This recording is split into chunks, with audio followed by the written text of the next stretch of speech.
तो जहाँ पर तमोगुण की अभिवृद्धि होती है तो हम कैसे जानेंगे कि तमोगुण हमारा बढ़ा हुआ है? क्या उसके लक्षण है? कौन सा चीज होगा? भगवान कहते हैं अप्रकाशः। पहले हमारे अंतःकरण में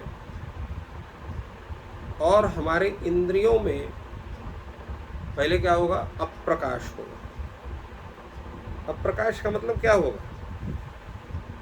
कि जब हमारी जो इतनी इंद्रियां हैं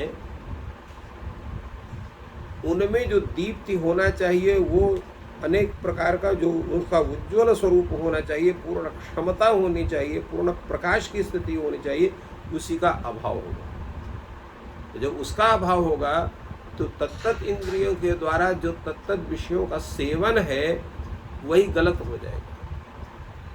हम प्रत्येक इंद्रिय से उन विषयों को हम खोजेंगे जो हमारे लिए हानिकारक है और समाज के लिए भी हानिकारक है। ये होता है अप्रकाश की स्थिति। दूसरा हुआ अप्रवृत्ति। अप्रवृत्ति का मतलब क्या है?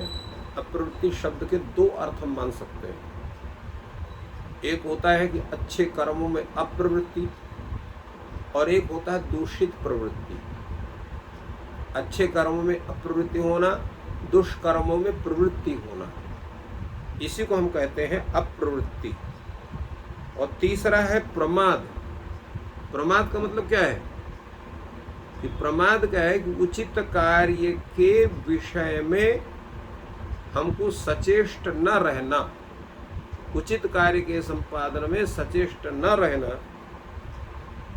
बुद्धिपूर्वक उस कार्य के करने की स्थिति हमारी न बनना, यही प्रमाद है। जैसे आदमी, एक लड़का है, उसको हम पढ़ने के लिए कहते हैं, दूसरा काम करेगा, पढ़ेगा नहीं, तो ये कहता तुम पढ़ने में बड़े प्रमादी हो, पढ़ते नहीं हो। वो लड़का जानता है कि अगर नहीं पढ़ूंगा तो मेरी अभिवृद्धि नहीं हो सकती, आगे नहीं बढ़ सकता हूँ, फिर वो नहीं पढ़ना चाहता। क्यों नहीं पढ़ना चाहता है? क्योंकि उसको पढ़ने में उसका मन नहीं लगता है। यही प्रमाद है, ये तमोगुण का ही प्रभाव होता है। इसी तरह अन्य कार्यों में नहीं होता। घर के लोग हमको कहते हैं भैया ये काम आपको करना है, ठीक है कर लेंगे, फिर क्यों नहीं किया? वो दूसरा काम आगे नहीं किया, करना नहीं चाहते, प्रवृत्ति नहीं बनती है, उसमें आलस्य लगता है, प्रमाद होता है। ये किसका लक्षण है? ये तमोगुण का लक्षण है। मोह एवं, मोह हो जाता है, हर चीज की प्राप्त करने की इच्छा और उसको, उसके प्रति उसको त्याग करने पर अत्यंत कष्ट की अनुभूति होना, ये मोह का लक्षण है। हम हर चीज को प्राप्त करना चाहते हैं, उससे चिपकना चाहते हैं, और साथ ही अगर उसका कहीं अभाव होता है तो अत्यंत कष्ट होता है। मोह का तात्पर्य ही होता है कि तत्त इंद्रियों के विषय पर, विषयों में जो है आवश्यकता से अधिक आसक्ति होना। जैसे लोग चाय पीते हैं, अगर सवेरे की चाय उनको नहीं मिली तो सिर में दर्द हो जाना,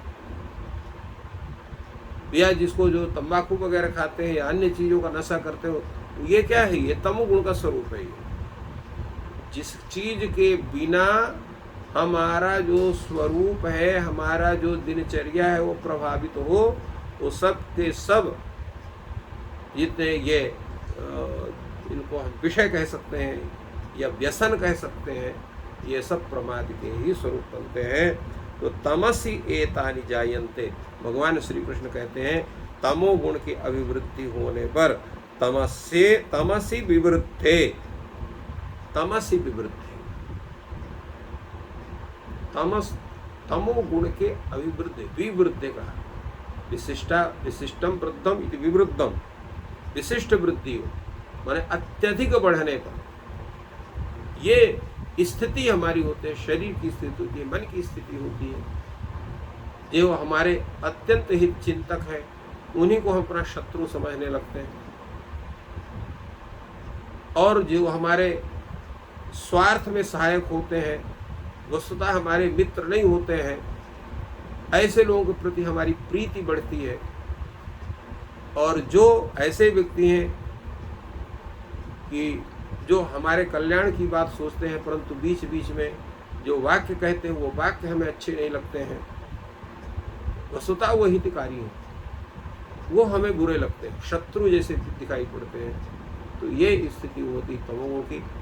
इसलिए भगवान ने यहाँ पर सत्वगुण की अभिवृद्धि में व्यक्ति का स्वरूप कैसे होता है, रजोगुण की अभिवृद्धि में व्यक्ति का स्वरूप कैसे होता है, तमोगुण की अभिवृद्धि में व्यक्ति का स्वरूप कैसे होता है, इसकी बड़ी सहज व्याख्या, बड़ी सहज उसकी जो है उसका ज्ञान भगवान ने हम लोगों को सबको सचेष्ट होने के लिए, पूर्ण रूप से सजग होने के लिए भगवान ने इस ज्ञान को हम लोगों को दिया है।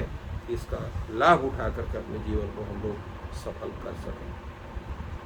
तो इस प्रकार गुरु जी ने बहुत ही सुंदर विवेचन किया कि तरतम भेद से जब तीनों गुणों में से कोई एक गुण प्रधान रूप से बढ़ जाता है और वो दूसरे गुणों पर किस प्रकार प्रभाव डालता है और कौन कौन से फिर लक्षण व्यक्ति विशेष में प्रादुर्भाव होता है या उत्पन्न होते हैं, तो बहुत ही सुंदर विश्लेषण किया। और ये आयुर्वेद के लिए, आयुर्वेद के छात्रों के लिए भी बहुत ही महत्वपूर्ण है। और इस ज्ञान को अपने मित्रों के साथ शेयर करें और ईश्वर आपकी सहायता करें। आपका दिन शुभ हो।